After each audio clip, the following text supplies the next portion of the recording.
how we might respond to those sorts of doubts. So we went through a list. If we go to the next slide here, we went through a list of various points to consider here when we're thinking about this question about the reliability of the Gospels.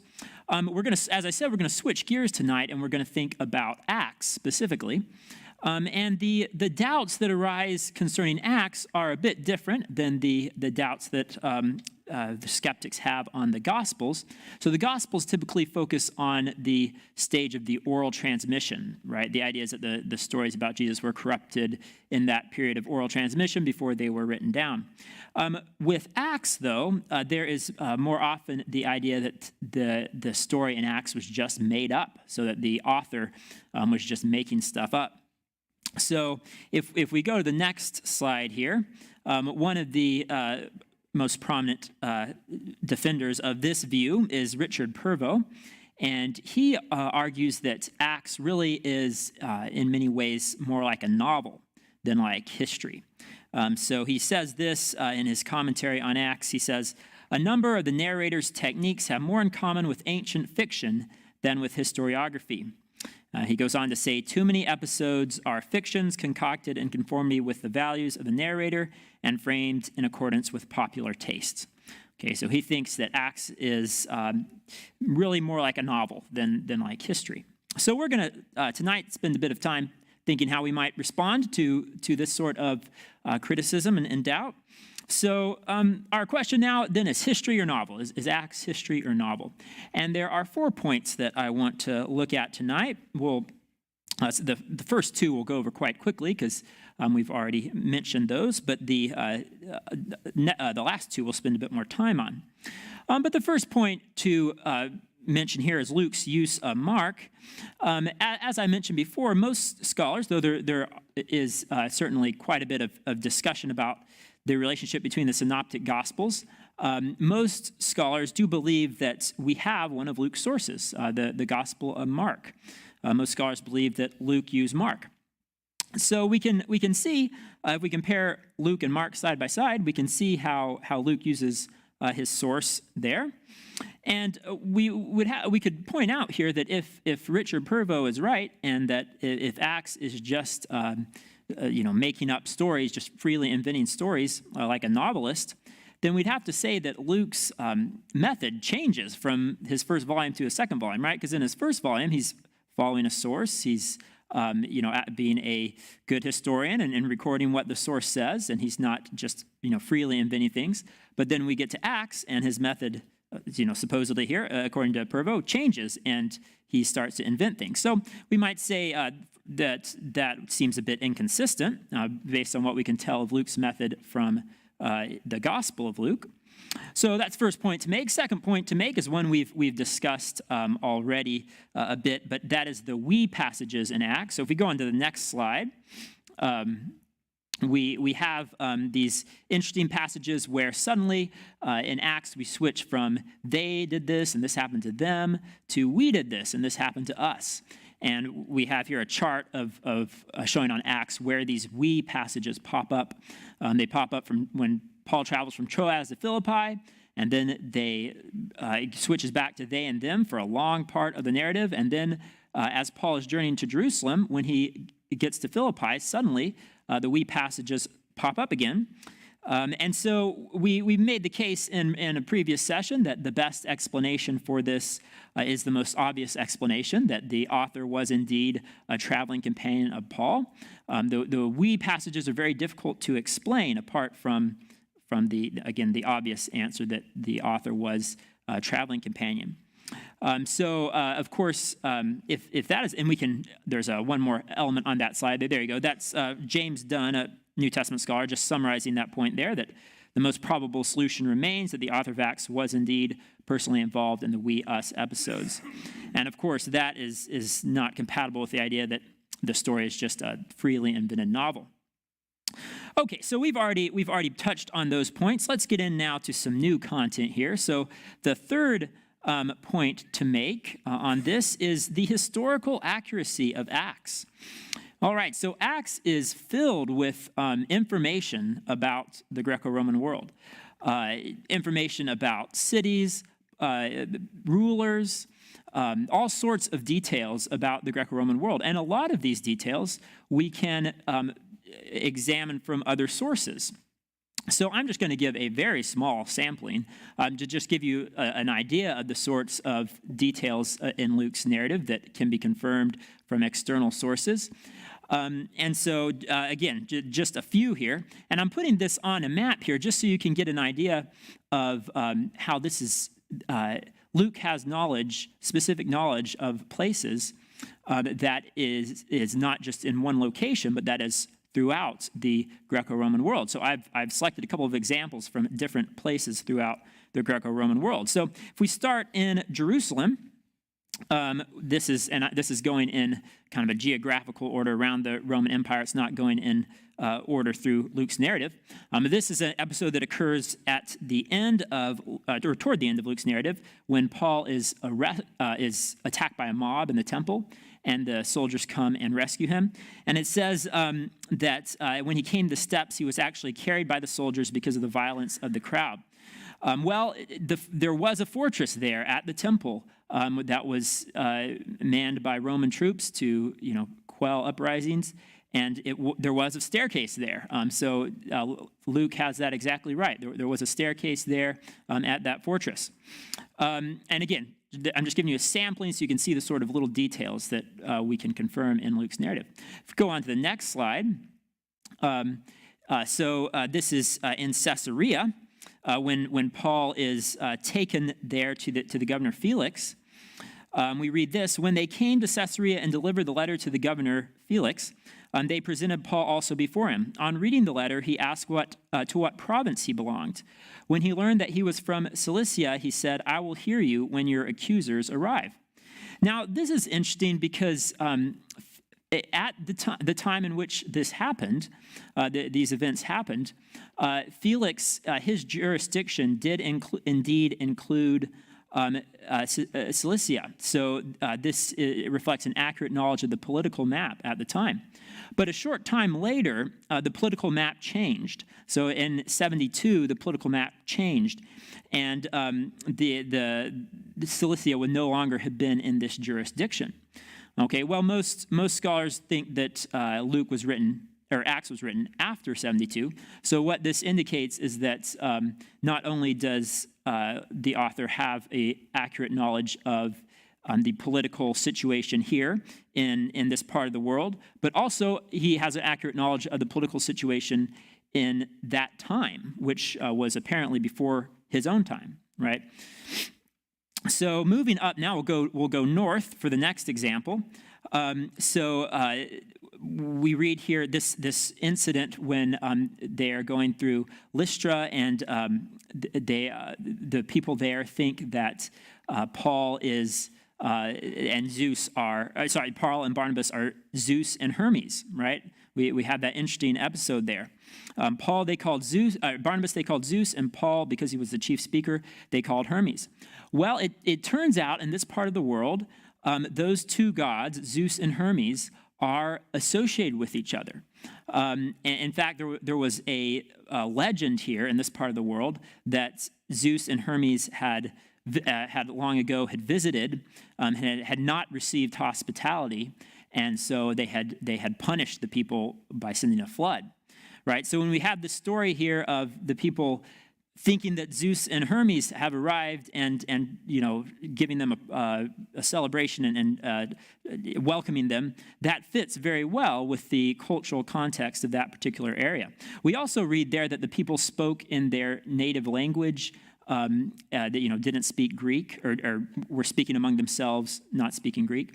And in that part of the world, the indigenous languages, because it was more mountainous, the indigenous languages did continue on into the later Roman era. So again, this story aligns very well with what we know of the culture of that area.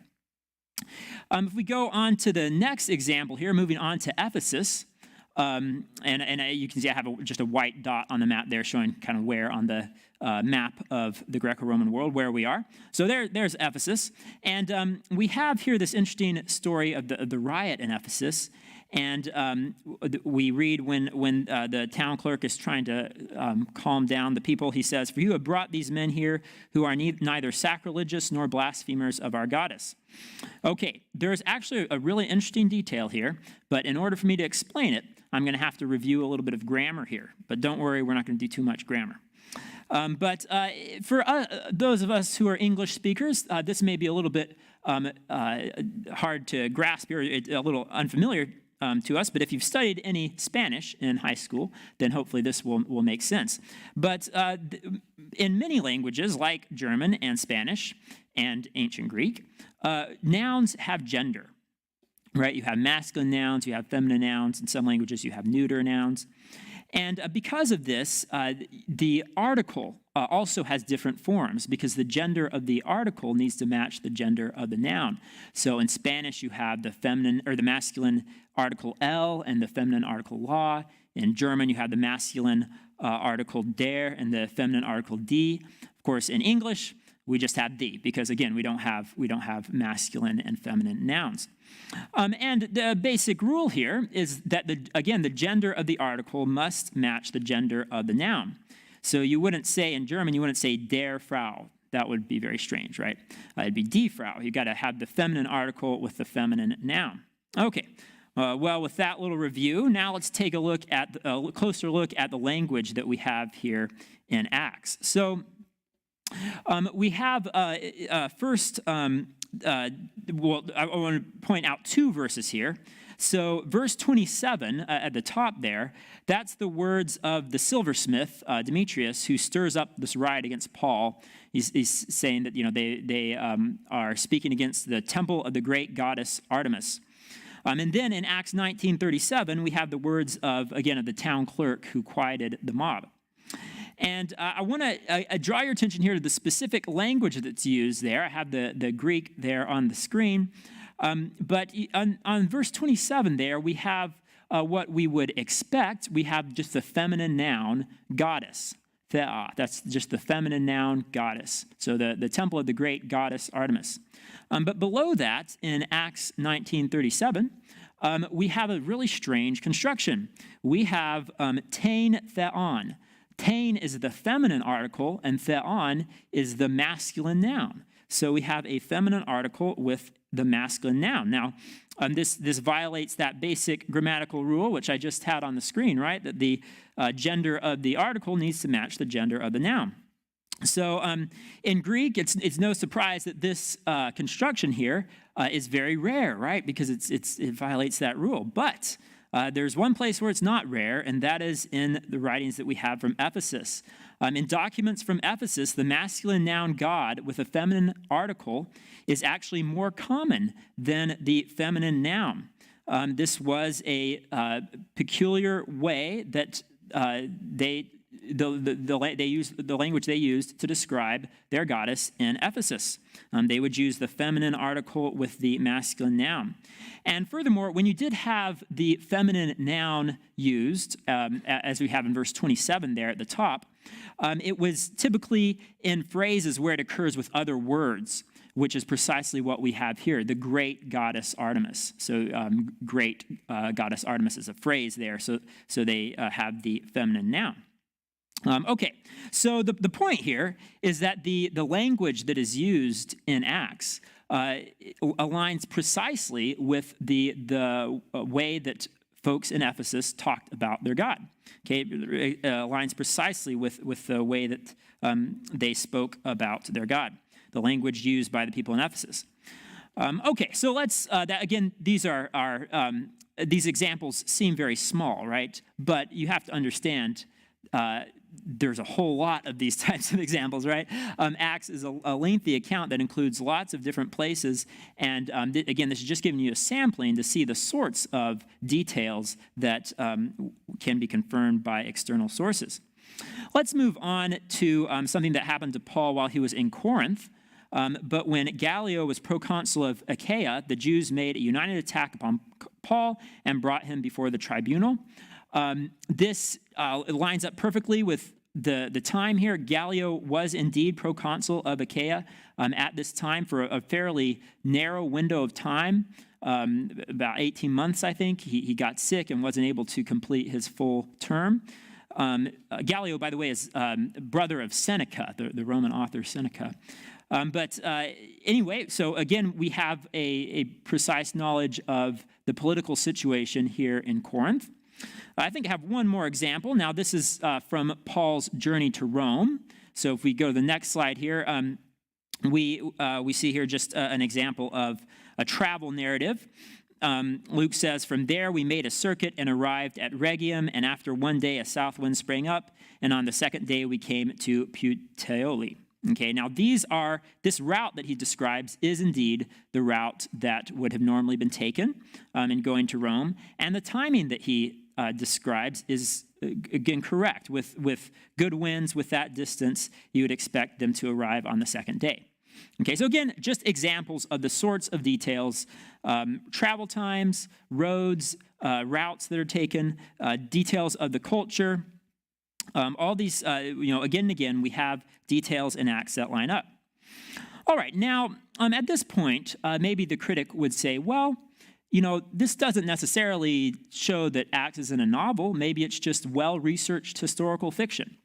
I recall once I came across a science fiction novel that was set in, or at least the opening scenes were set in Shiprock, New Mexico. And that caught my attention because I grew up in Shiprock, New Mexico. And so there was a scene that happened along the road from Shiprock to Gallup. And if I remember right, there's even a scene that ended up, now I can't remember if it was in the hospital in Shiprock where my dad worked or the hospital in Gallup. But anyway, it was interesting to read that and see, oh, look, I know where these places are. So maybe this critic would say that, well, maybe what we just have here is well-researched historical fiction. The author has looked into things and made sure to have the details match, the historical reality, so his narrative seems authentic. All right, well, there are a few things to say in response to that. First of all, research wasn't so easy back then, right? It's not like someone could get on Google and see how long it took to travel to these different places. Also, traveling was hard. We just can get a sense of this from the New Testament, but Paul talked about being shipwrecked on multiple occasions, right? Traveling was dangerous, it was difficult.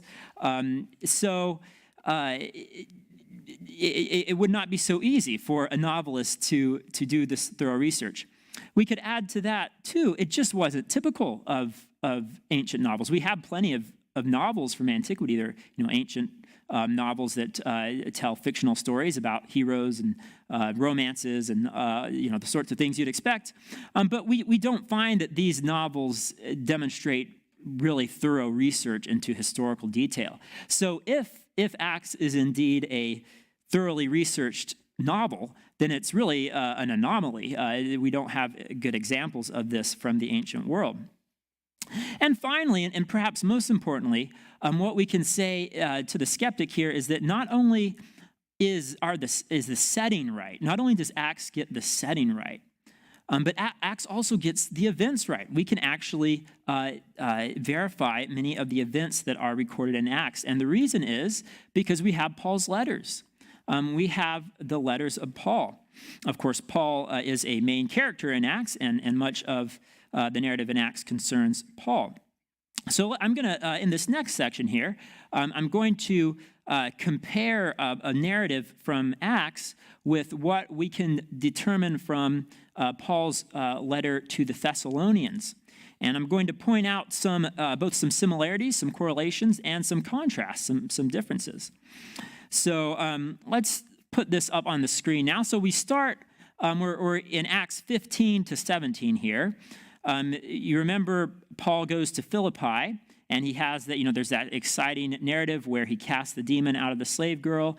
That makes her owners mad, and they have Paul and Silas beaten and thrown into jail. There's the earthquake. The jailer comes and asks, "What must I do to be saved?" Paul tells him, "Believe in the Lord Jesus Christ, and you'll be saved." So you have that whole event. And then when Paul and his group leave Philippi, they go to Thessalonica. and they win many converts there in Thessalonica, but they're eventually persecuted and driven out. And so I want to take a look now, if we advance the slide here, we can look at the things that Paul says in his letter to the Thessalonian Christians. Point out here that 1 Thessalonians is one of those letters that is universally agreed by critical scholars to be written by Paul, right? There's no doubt that Paul wrote this letter. In fact, this is often regarded as the very earliest Christian document that we have. It's dated to either the late 40s or maybe the year 50, somewhere around there.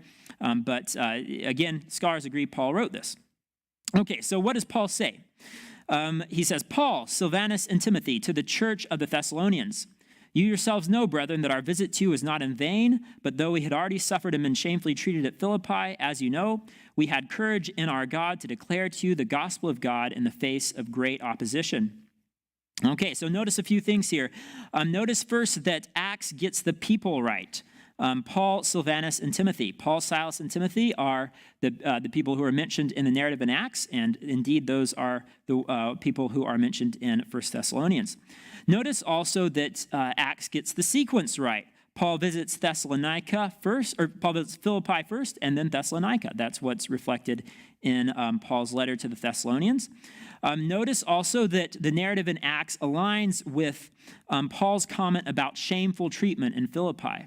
Right? Paul says that we had already suffered and been shamefully treated at Philippi. Remember, Paul was quite upset about his treatment at Philippi, understandably. But remember, when he comes to be let out of jail, he says, you can the city officials can come and apologize to us in person. They beat me, who am a Roman citizen, right? So the narrative in Acts lines up very well with what we find in 1 Thessalonians.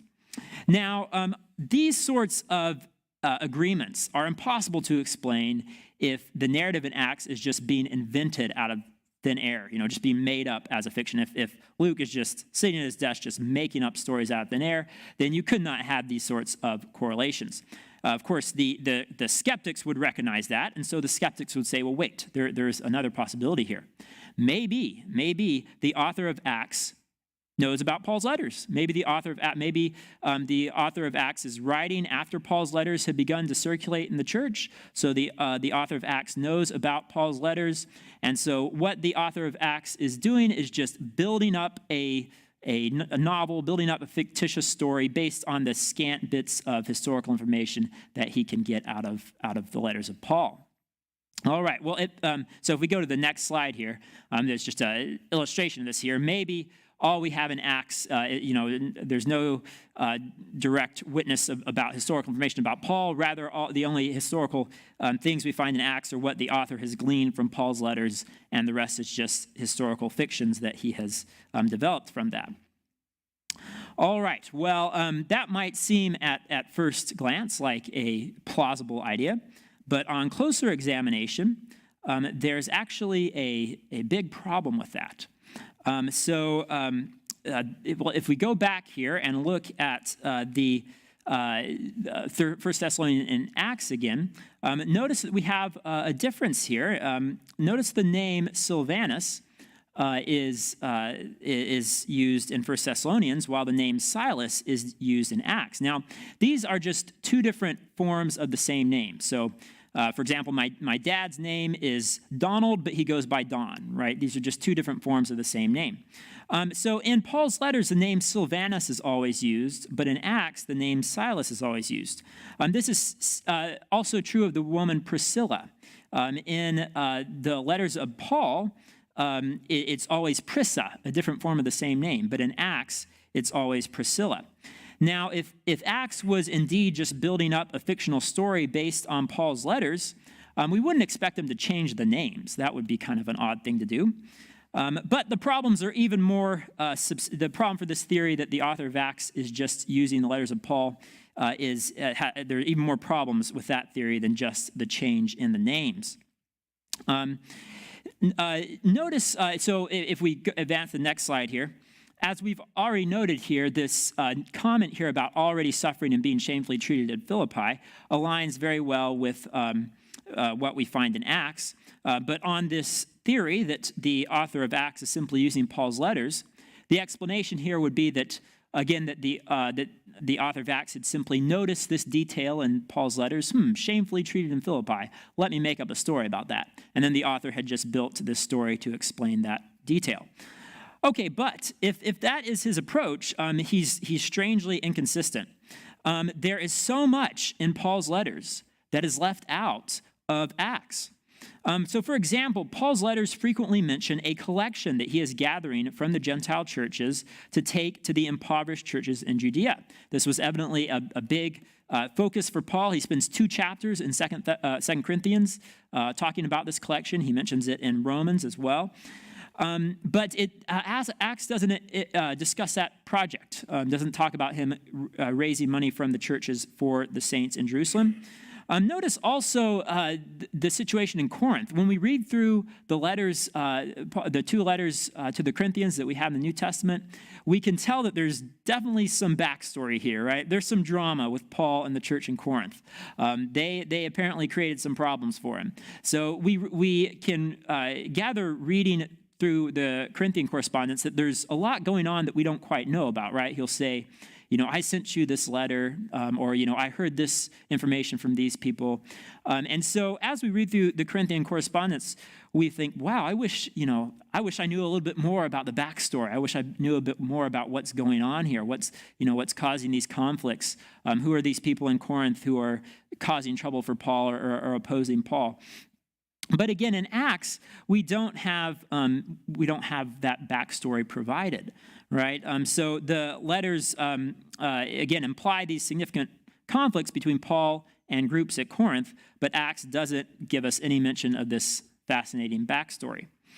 So if the author of Acts was simply constructing a fiction based off Paul's letters, why would he leave out such significant elements while latching on to small comments like the one here about being shamefully treated at Philippi? Okay, so that's another problem for this theory. But the most significant problem for this idea that the author of Acts is just building a story off of the bits of historical information from Paul's letters is this. While Paul's letters agree with Acts at many points, there are also some significant tensions, some significant points where they seem to disagree. So let's stick with our example in 1 Thessalonians. And let's just keep reading here. So if we go to the next slide, so we'll continue on in the narrative. We'll start here by continuing on in Acts, the narrative in Acts. So again, after Philippi, they went to Thessalonica. And after Thessalonica, because of the persecution there, they went to Berea. And then there was conflict in Berea. And so Paul is taken to Athens while Silas and Timothy remain behind in Berea. And then Paul sends Silas and Timothy a message to come to him quickly and waits for them in Athens. Then this is where we have the famous story of Paul preaching in Athens, preaching to the philosophers. And then Paul, after that, he leaves and he goes to Corinth, where he is eventually joined by Silas and Timothy. Okay, so that's the story that we have in Acts. But now notice what we read in 1 Thessalonians. We read this, but since we were bereft of you, brethren, for a short time, in person, not in heart, we endeavored the more eagerly and with great desire to see you face to face. Therefore, when we could bear it no longer, we were willing to be left behind at Athens alone, and we sent Timothy. Okay, do you notice a problem there, right? Something doesn't quite seem to line up, right? So we see that in Acts, Paul appears to be alone in Athens with Timothy and waiting for Timothy and Silas, and he doesn't meet up with them until after he's left Athens in Corinth. But in 1 Thessalonians, Paul says that he sent Timothy from Athens, where he was, he says, we left alone. So 1 Thessalonians suggests that Paul and Silas were in Athens, and Timothy was with them, but they sent Timothy to check on the Thessalonians. All right, so we have here an apparent discrepancy here between what the narrative in Acts gives and what we read in 1 Thessalonians. Well, when it comes to this discrepancy here, it creates a big problem for the view that the author of Acts is just building up stories based on the details that he gets from the letters of Paul. If the only historical information that the author of Acts has is the letters of Paul, then why in the world would he make the story in such a way that it conflicts with the few details that he has, right? Why on earth would he do it that way? So it's a big problem for that view.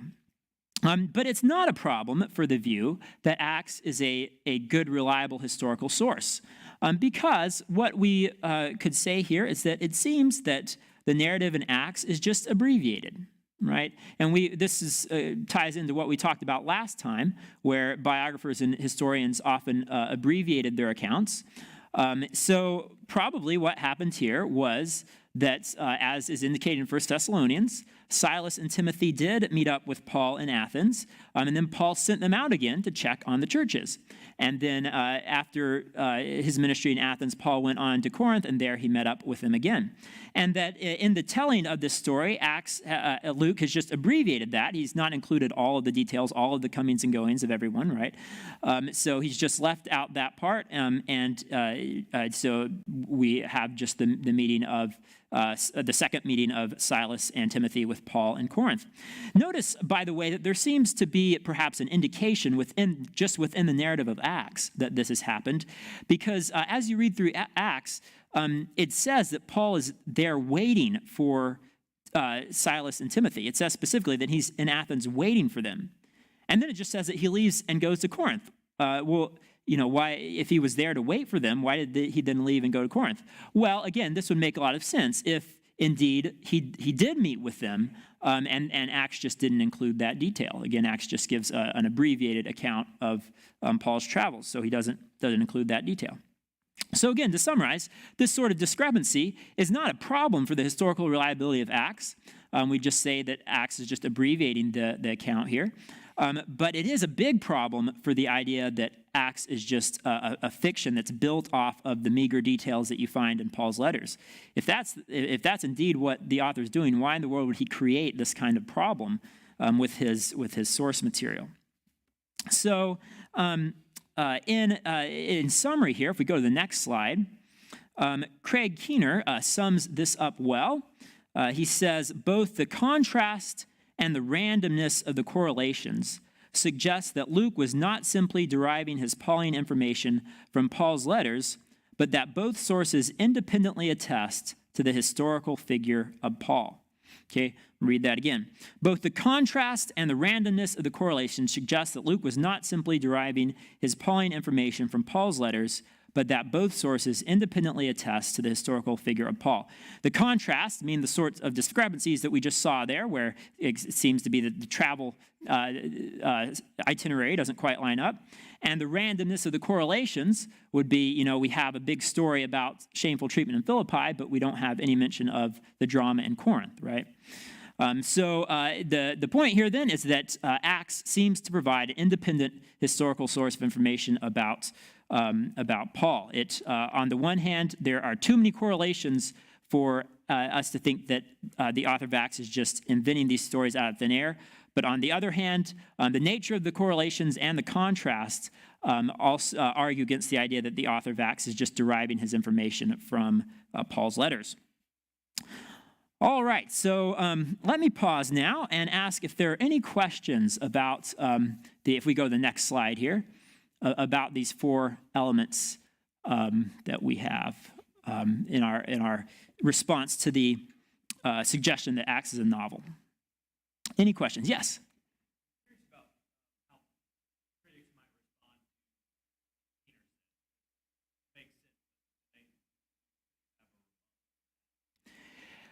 Yeah, good question. So I don't know of a good response to this, to be honest. Critics will emphasize, on the one hand, will emphasize the differences between Acts and the letters to suggest that Acts couldn't have been written by an eyewitness source because there are these differences.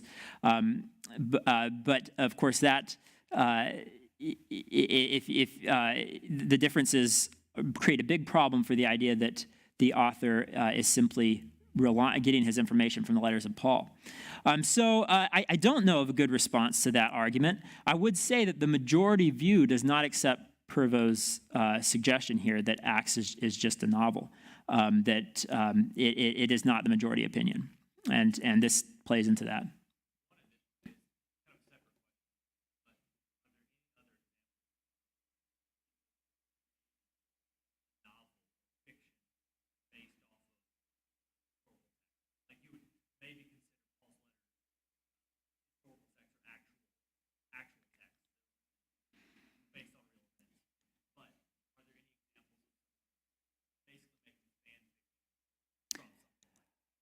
Potentially, there was a man, Apollonius of Tyana, I believe his name. He was there are stories about him that are told that are similar in some ways to the Gospels.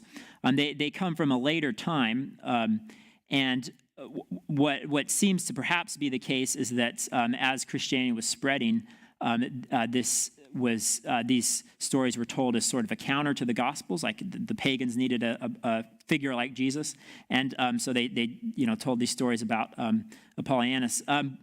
But it is quite possible that because there are some letters that there appears to have been a historical figure who wrote some letters, and so that information might have been used to build up these narratives, which are largely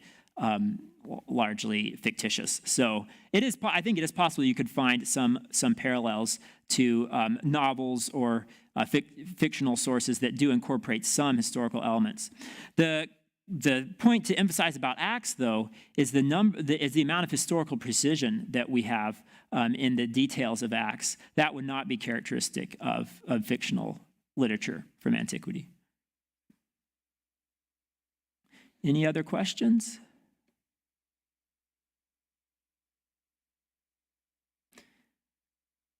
All right. Well, we have a bit of time left. I had originally thought of doing a six sessions, and then because of Judah's arrival, we have shortened that to 5. But the issues that I wanted to bring up in the sixth session were an addendum, really, to the main issues we're dealing with here. But two issues in particular that I wanted to discuss were the textual transmission of the New Testament, and also the existence of other gospels, apocryphal gospels.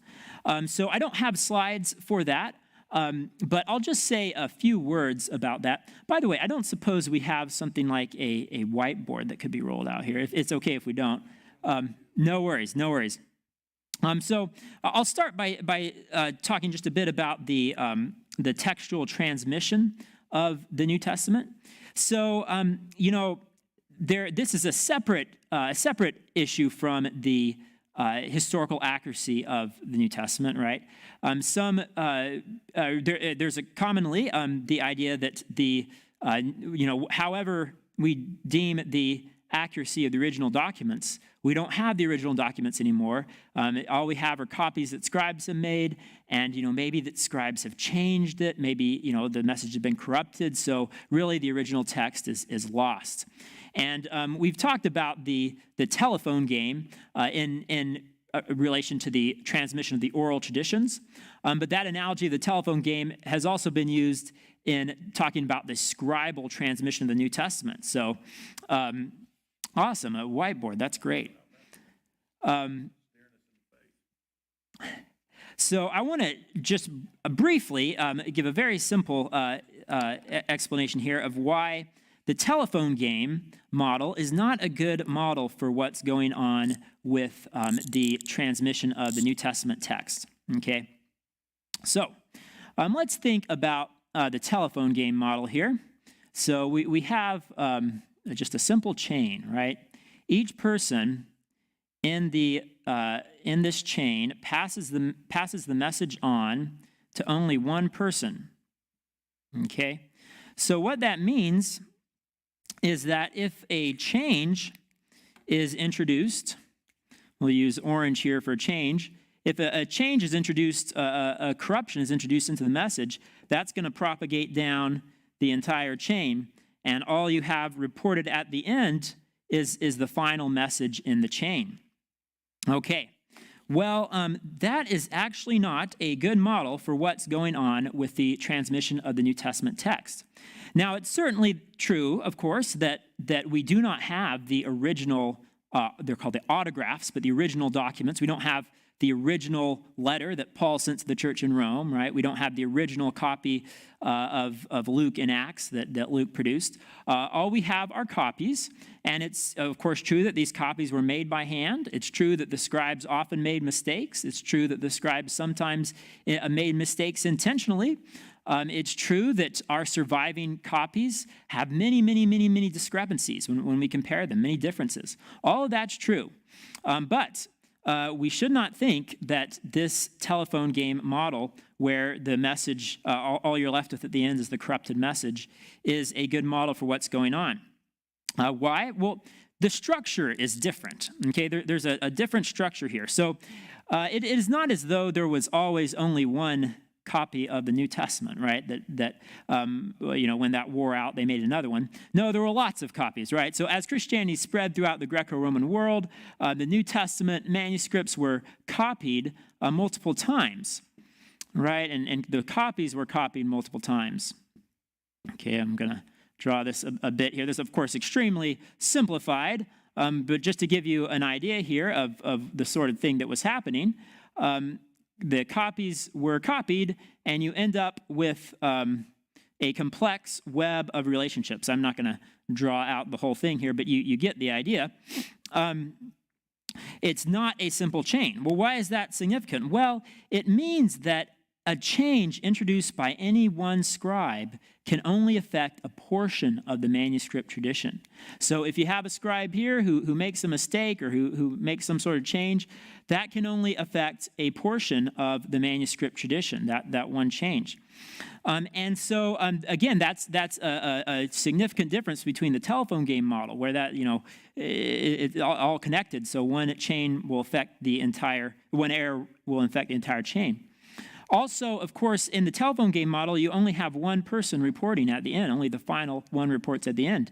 But in New Testament, we have over 5,000 Greek manuscripts of New Testament. That's not including ancient translations like Latin translations or quotations in the church fathers. Just Greek manuscripts, we have over 5,000. Now, that doesn't mean 5,000 complete New Testaments. That might just be, a portion of the New Testament or a portion of one book. But we have lots and lots of manuscripts.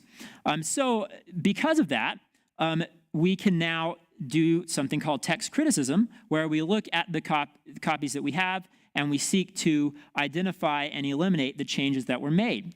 And so if we think of the telephone game model, you might think of our Bible here. I'll draw this will be just our Bible here, the modern Bible that we have. And you might think of this on the telephone game model as being the last in this long chain of copying manuscripts, right? And then we're left with our modern Bible. It's just, relies on the least reliable manuscript, right? The one that's farthest removed. But that's, of course, not what our Bible is based on. So your modern translation of the Bible, your English Bible, is based on a reconstructed Greek text. The text takes into account, at least in theory, all of the evidence that's available to us. All those 5,000 here, I'll just put 5,000 here, all the 5,000 manuscripts that's available to us, and that is the information that is used to produce our modern Bibles. So scholars look at all of the evidence that's available. It's not just the latest or the last message in the chain. So let me give an example of this here, a more concrete example. So in John 1:18, we have an interesting textual variant. It's if you're familiar with the King James or the New King James, let me get just so I get the wording exactly right. Let me pull that up here. But we have the only begotten Son. So let me read the New King James, or I'll do the King James version here. No man hath seen God at any time. The only begotten Son, which is in the bosom of the Father, he hath declared him. Okay, so that's the King James, the only begotten Son.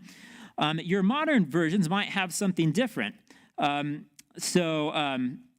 ESV, instead of the only begotten Son, has the only God, or would be the only begotten God. The New American Standard has the only begotten God.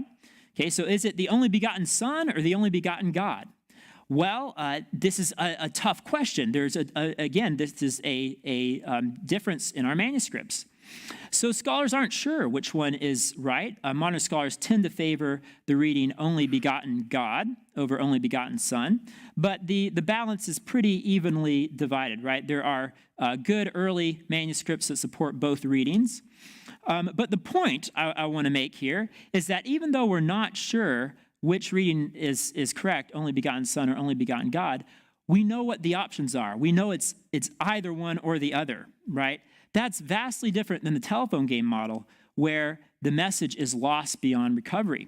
So if we thought of this, the telephone game model, if the transmission of the New Testament was like the telephone game model, we would only be left with the corrupted reading, whatever that is. Let's say it's only begotten Son. That would be all we would know about. We wouldn't know about the only begotten God. That would have been lost to us.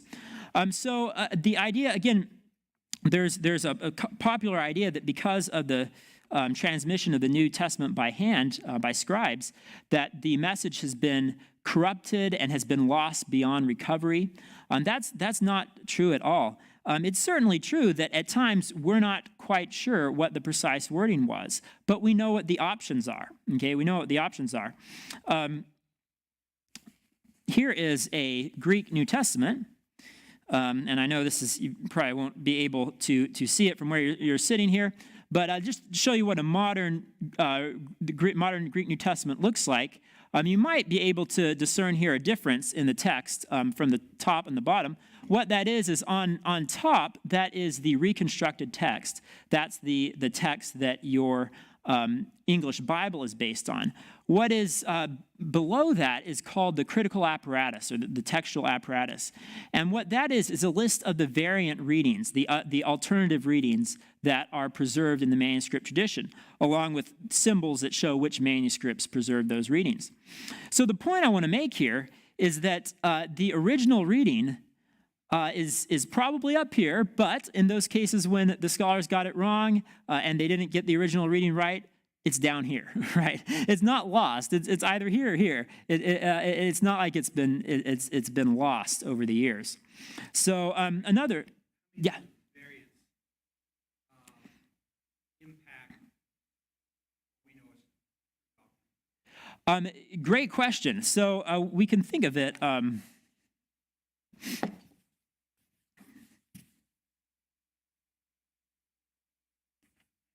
There are tons and tons of variants.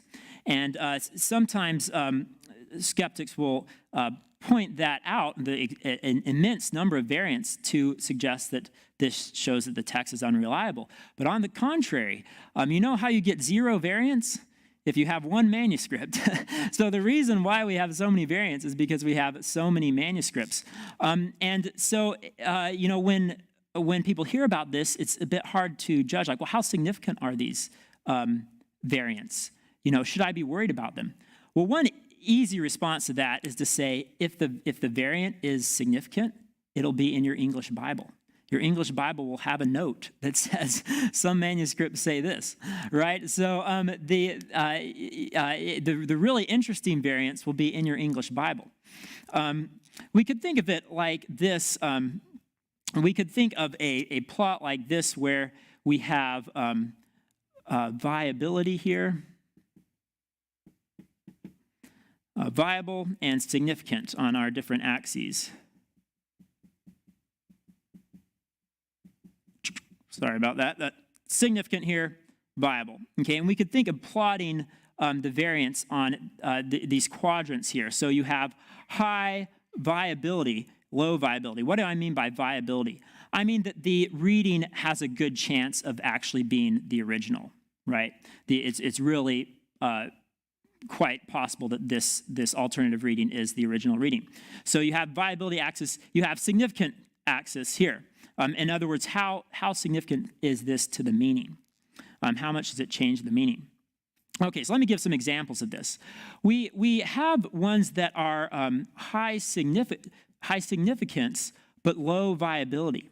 Okay, so for example, the two most famous of these would be the ending of Mark. If you flip over to your English Bible, you'll see a note there that says that the last part of Mark after verse 8 is not in the oldest manuscripts. Also in John, the story of the woman caught in adultery. If you go to your English Bible, there will be a note there that says that that story is not found in the oldest manuscripts. So those would be the two most prominent examples of variants that fall into this quadrant here. They're high significance. Obviously, it's a major change to the text if that whole chunk is not there. But it's low viability. We're confident that wasn't part of the original. You also have things that are highly viable, but they're not significant. And you have many examples of this. Many of the variants wouldn't even change the translation of the text. Greek is much more flexible in word order. The article in Greek also functions much differently than the English article, so it can be present or not. It can be there or cannot be there without really changing the meaning. So a lot of the sorts of variants that you have are so minor that they don't even change the English translation. So many would fall into this category of being viable, like it's very possible that this variant is the original reading, but it doesn't change the meaning. So to think of an example in this category, in 1 John, the opening verse, I think it's verse 5, he says, I write these things to you that your joy may be made complete. There's another possible reading there. It's that our joy may be made complete. Is it that your joy may be made complete, or that our joy may be made complete? That's a really tough one because the difference there in Greek involves one letter and is an easy mistake for scribes to make. So we're not sure which one is right there. So it has high viability. The variant there has high viability, but it has pretty low significance. Doesn't really change theology, right? So the only category that we would really be worried about are the things that fall into this quadrant here. Are there any variants where the viability is high? In other words, scholars really don't know what the text said, and it has significance. We can safely say that there are no variants there that would threaten any major Christian doctrine. There's no major Christian doctrine that depends on a particular variant reading. Now, that's not to say that there aren't things that are significant. There's an interesting variant on the mark of the beast. The mark is 666. There's another variant, and now it's 616. Thank you, 616. Actually, it probably has to do with the reason why that variant arose is, and this gets into a whole different issue, but most scholars think that this is related to the name Nero, and that it's translating the letters of the name into numbers, and that Nero could be spelled different ways, and so could produce different numbers, and so that's why we have this variant. But you could argue that that's significant. But of course, no church's doctrinal statement says, and the mark of the beast is 666. Like, this is our core belief, right? So, it might be significant if the number was different, but it's not something that threatens any major Christian doctrine. Okay, I know we're getting to the end of our time here, but are there any questions on that? Because I know, at least at the popular level, it seems like these questions arise a lot about the transmission of the New Testament text. So, any questions over what I've said? Yes.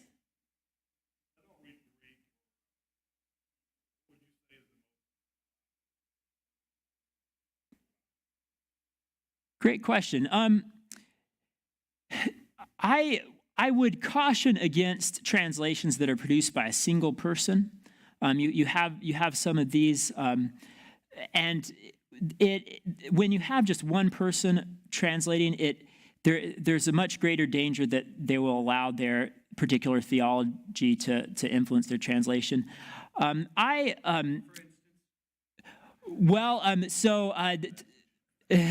Yeah. Now the message has another problem too. In addition to being a single author, it's also a paraphrase. It's not really the Bible. And I'm sorry if you are a big fan of the message, but it is a commentary on the Bible.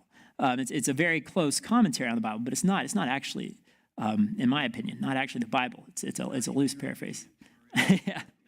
Yeah. But there are other. These aren't as popular, but there are other translations. The Passion Bible. I have some friends who like that, but it is produced by one person, and while it strives to be literal, it is, I think, really problematic. And so there are others like that are produced by one person. But all the major translations, NIV, ESV, New American Standard, RSV, these are all produced by committees of scholars, experts, and you can trust those. The differences between the translations are often tied to target audience. So like NIV seeks to be a really universal type of translation, one that could be used in church services. The New American Standard Bible, if you're really wanting something that's as close to the Greek text as you can get in English, probably New American Standard Bible is your choice there. They strive to be as literal as possible, even to making the English sound quite wooden and clunky, right? So, that's different from the NIV, which wants to be smooth and readable. And so, I don't think there's like one, right translation. If you don't know the original languages, a good thing to do, if you're really wanting to dig deep in a passage, is compare different versions, because that will give you a sense of the different ways that, the text could be understood. But great question. Thank you. I would say one more thing on translations. I know we're over time here. One last thing. I love the New King James. I grew up on New King James, still use it a lot because I memorized New King James as a child. It's very familiar with the language. But we do need to note that the King James and the New King James are based on an older Greek text, and that since those that text was published, many more discoveries have been made, and the Greek text that we have now, the text I was showing you here, it is more accurate. So while I love the translation of the New King James, it is based on a text that is not as accurate as the text that underlies the modern translations like the ESV or the NIV. So. This is the congregation you can say that you're going to walk out still alive. Well, I definitely have. Yes, yes. Yeah, I grew up in a church that very much valued the King James version, so I know what you mean. Thanks, Murray. Yeah, thank you.